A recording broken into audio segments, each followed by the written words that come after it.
Hello there, I hope you are all well. My name is Jocelyn, and today I'm going to be beginning to read Anne of Green Gables by Lucy Montgomery to all of you, and I really hope you all enjoy it. I'm going to be reading chapter 1 and doing a chapter of video for all of you, and I hope you guys really like this book. It's one of my favorites, so I hope you will enjoy it as well. Chapter 1 is called Mrs. Rachel Lynde is Surprised. Okay, so I'm going to begin. Mrs. Rachel Lynde lived just where the Avonlea main road dipped down into a little hollow, fringed with alders and ladies' eardrops, traversed by a brook that had its source away back in the woods of the old Cuthbert place. It was reputed to be an intricate, headlong brook in its earlier course through the woods, with dark secrets of pool and cascade, but by the time it reached Lynde's Hollow, it was a quiet, well-conducted little stream, for not even a brook could run past Mrs. Rachel Lynde's door without due regard for decency and decorum. It was probably conscious that Mrs. Rachel was sitting at her window, keeping a sharp eye on everything that passed, from brooks and children up, and that if she noticed anything out of the place, she would never rest until she had ferreted out the whys and wherefores and thereof. There are plenty of people in Avonlea and out of it who can attend closely to their neighbor's business by dint of neglecting their own, but Mrs. Rachel Lynde was one of those capable creatures who can manage their own concerns and those of other folk into the bargain. She was a notable housewife, her work was always done and well done, and she ran the sewing circle, helped run the Sunday school, and was the strongest prop of the Church Aid Society and Foreign Missions Auxiliary. Yet with all this, Mrs. Rachel found abundant time to sit for hours at her kitchen window, knitting cotton warp quilts. She had knitted 16 of them, as Avonlea housekeepers were wont to tell in awed voices, and keeping a sharp eye on the main road that crossed the hollow and wound up the steep red hill beyond. Since Avonlea occupied a little triangular peninsula jutting out into the Gulf of St. Lawrence, with water on two sides of it, anybody who went out of it or into it had to pass over that hill road and so run the unseen gauntlet of Mrs. Rachel's all-seeing eye. She was sitting there one afternoon in early June. The sun was coming in at the window warm and bright. The orchard on the slope below the house was in a bridal flush of pinky white bloom, hummed over by a myriad of bees. Thomas Lynde, a meek little man whom Avonlea people called Rachel Lynde's husband, was sowing his late turnip seed on the hill field beyond the barn, and Matthew Cuthbert ought to have been sowing his on the big red brook field away over by Green Gables. Mrs. Rachel knew that he ought, because she had heard him tell Peter Morrison the evening before in William J. Blair's store over at Carmody that he meant to be sowing his turnip seed the next afternoon. Peter had asked, of course, for Matthew Cuthbert had never been known to volunteer information about anything in his whole life. And yet here was Matthew Cuthbert, at 3:30 on the afternoon of a busy day, placidly driving over the hollow and up the hill. Moreover, he wore a white collar and his best suit of clothes, which was plain proof that he was going out of Avonlea, and he had the buggy and sorrel mare, which betokened that he was going to be going a considerable distance. Now, where was Matthew Cuthbert going, and why was he going there? Had it been any other man in Avonlea, Mrs. Rachel, deftly putting this and that together, might have given a pretty good guess as to both questions. But Matthew so rarely went from home that it must be something pressing and unusual that was taking him. He was the shyest man alive, and hated to have to go among strangers or to any place where he might have to talk. Matthew, dressed up with a white collar and driving in a buggy, was something that didn't happen often. Mrs. Rachel, ponder as she might, could make nothing of it, and her afternoon's enjoyment was spoiled. I'll just step over to Green Gables after tea and find out from Marilla where he's gone and why, the worthy woman finally concluded. He doesn't generally go to town this time of year, and he never visits. If he'd run out of turnip seed, he wouldn't dress up and take the buggy to go for more, and he wasn't driving fast enough to be going to a doctor. Yet something must have happened since last night to start him off. I'm clean puzzled, that's what. And I won't know a minute's peace of mind or conscience until I know what's taken Matthew Cuthbert out of Avonlea today. Accordingly, after tea, Mrs. Rachel set out. She had not far to go. The big, rambling, orchard-embowered house where the Cuthberts lived was a scant quarter of a mile up the road from Lynn's Hollow. To be sure, the long lane made it a good deal further. Matthew Cuthbert's father, as shy and silent as the son after him, had got as far away as he possibly could from the fellow men without actually retreating into the woods when he founded his homestead. Green Gables was built at the furthest edge of the cleared land, and there it was to this day, barely visible from the main road, along with all the other Avonlea houses were so sociably situated. Mrs. Rachel Lynde did not call living in such a place living at all. "It's just staying, that's what," she says as she stepped along the deep-rutted grassy lane bordered with wild rose bushes. "It's no wonder Matthew and Marilla are both a little odd, living way back here by themselves. Trees aren't much company. Though dear knows if they were, there'd be enough of them. I'd rather look at people. To be sure, they seem contented enough, but then I suppose they're used to it. A body can get used to anything, even to being hanged, as the Irishman says." With this, Mrs. Rachel stepped out of the lane into the backyard of Green Gables.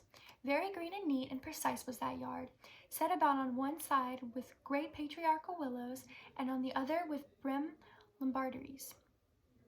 Not a stray stick nor stone was to be seen, for Mrs. Rachel would have seen it if there had been.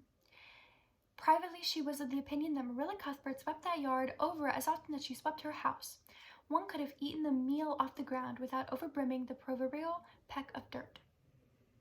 Mrs. Rachel rapped smartly at the kitchen door and stepped in when bidden to do so.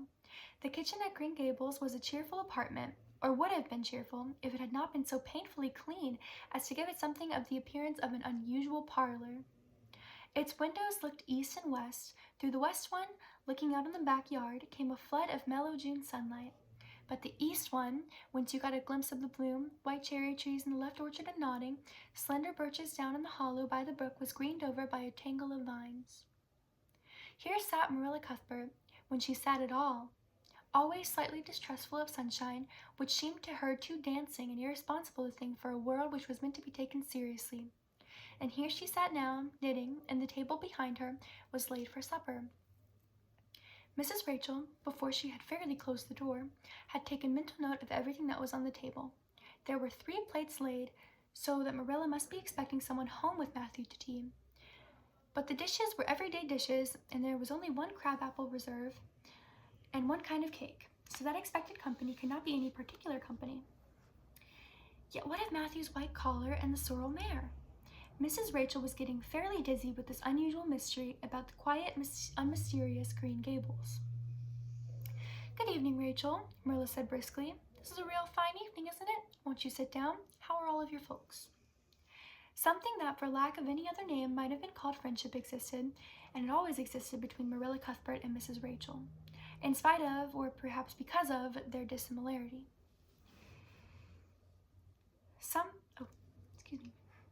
Marilla was a tall, thin woman with angles and without curves. Her dark hair showed some gray streaks and was always twisted up in a hard little knot behind 2 wire hairpins stuck aggressively through it. She looked like a woman of narrow experience and rigid conscience, which she was, but there was a saving something about her mouth which, it had been ever so slightly developed, might have been considered indicative of a sense of humor. "We're all pretty well," said Mrs. Rachel. "I was kind of afraid you weren't, though. When I saw Matthew starting off today, I thought maybe he was going to the doctor's." Marilla's lips twitched understandingly. She had expected Mrs. Rachel up. She had known that the sight of Matthew jaunting off so unaccountably would have been too much for her neighbor's curiosity. "Oh, no, I'm quite well, although I had a bad headache yesterday," she said. "Matthew went to Bright River. We're getting a little boy from an orphan asylum in Nova Scotia, and he's coming on the train tonight." If Marilla had said that Matthew had gone to Bright River to meet a kangaroo from Australia, Mrs. Rachel could not have been more astonished. She was actually stricken dumb for 5 seconds. It was unsupposable that Marilla was making fun of her, but Mrs. Rachel was almost forced to suppose it. "Are you in earnest, Marilla?" she demanded when voice returned to her. "Yes, of course," said Marilla, as if getting boys from orphan asylums in Nova Scotia were part of the unusual spring work of any well-regulated Avonlea farm instead of being unheard of an innovation. Mrs. Rachel felt that she had received a severe mental jolt. She thought in exclamation points. A boy! Marilla and Matthew Cuthbert, of all people, adopting a boy? From an orphan asylum? Well, the world was certainly turning upside down. She would be surprised at nothing after this. Nothing. What on earth put such a notion into your head? She demanded disapprovingly. This had been done without her advice being asked and must perforce be disproved. Well, we've been thinking about it for some time, all winter in fact, returned Marilla. Mrs. Alexander Spencer was up here one day before Christmas, and she said she was going to get a little girl from the asylum over in Hopeton in the spring. Her cousin lives there, and Mrs. Spencer has visited her and knows all about it. So Matthew and I had talked it over off and on ever since. We thought we'd get a boy.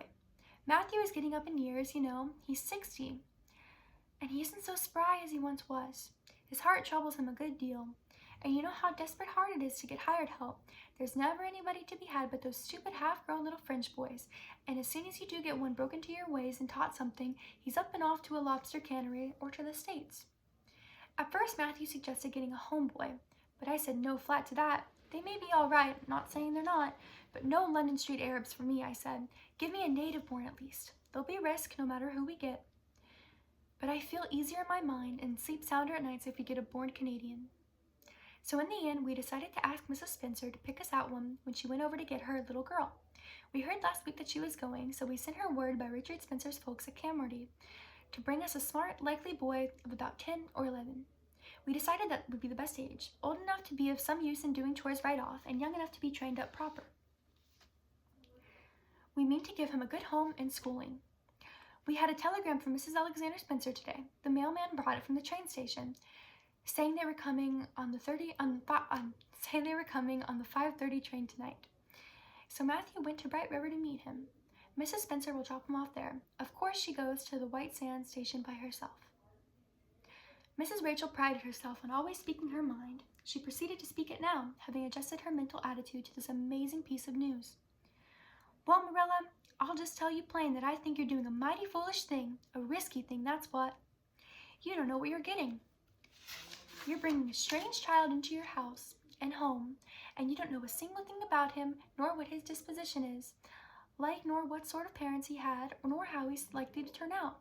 Why, it was only last week I read in the paper about how a man and his wife was up west of the island, took a boy from an orphan asylum where he set fire to the house at night.